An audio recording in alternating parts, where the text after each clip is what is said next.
High to all. ఈరోజు వచ్చేసి topic ఏంటి అంటే, నాకు తెలిసిన వాళ్ళలో కొంతమంది అన్నారనమాట, పెళ్లి చేసుకోవచ్చు కదా, ఇంకెందుకు లేటు, పెళ్లి చేసుకోవచ్చు కదా, స్టడీస్ అయిపోతున్నాయి, ఫర్దర్ ఏం చేస్తావు, ఇంకేముంది, నెక్స్ట్ ఇంకేంటి, పెళ్ళే కదా అని చెప్పని కొంతమంది అన్నారనమాట. మా మదర్కి తెలిసిన వాళ్ళు ప్లస్ మా ఫాదర్కి తెలిసిన వాళ్ళు, అట్లా నాకు తెలిసిన వాళ్ళు కొంతమంది అన్నారనమాట.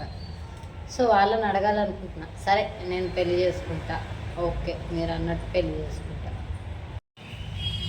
సరే మీరు అన్నట్టు పెళ్లి చేసుకుంటా అనుకున్నాను. సరే, ఒకళ్ళు కట్నం ఇవ్వండి, ఒకళ్ళు మిగతా సామాన్లు తీసుకురండి, ఒకళ్ళు చీరలు తీసుకురండి, ఇంకా ఇంకేం సామాన్లు ఉంటాయి, వంట సామాన్లు, మంచం, బీరువా, అవన్నీ ఒక్కొక్కరు తీసుకురండి, నేను చేసుకుంటా, నాకేం బాగలేదు మీరు తెచ్చుకొని ఇచ్చిస్తే. పేరుకేమో అందరూ పెళ్లి చేసుకో అని దుబ్బేయడం కాదు. ఎవరి సిచ్యువేషన్స్ వాళ్ళకు ఉంటాయి. మీ సిచ్యువేషన్స్ మీకు ఉన్నట్టే మా సిచ్యువేషన్స్ మాకు ఉంటాయి. పక్కనోడి లైఫ్ మీద పెట్టే ఇంట్రెస్ట్ మీ లైఫ్ మీద మీరు పెట్టుకోండి. అర్థమైందా? ఊరికనే పెళ్లి చేసుకోవచ్చు కదా, అది చేయొచ్చు కదా, ఇది చేయొచ్చు కదా, అందులో జాయిన్ చేయించవచ్చు కదా, ఇందులో చేపించవచ్చు కదా. అమ్మాయిలు అయితే కుట్టు మిషన్ అయితే బెస్ట్, అబ్బాయిలు అయితే ఇది బెస్ట్, అది బెస్ట్. ఇలాంటివి మీ దగ్గర పెట్టుకోండి, మీ పిల్లల మీద రుద్దుకోండి. పక్కనోడి పిల్లల మీద పక్కన వాళ్ళకి చెప్పడం కాదు. అర్థమైందా?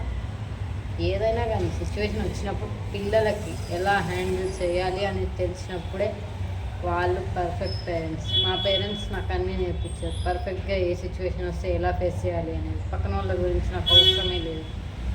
అట్లనే మీరు కూడా పక్కన వాళ్ళ గురించి ఆలోచించకండి, టైం వేస్ట్ చేసుకోకండి అబ్బా.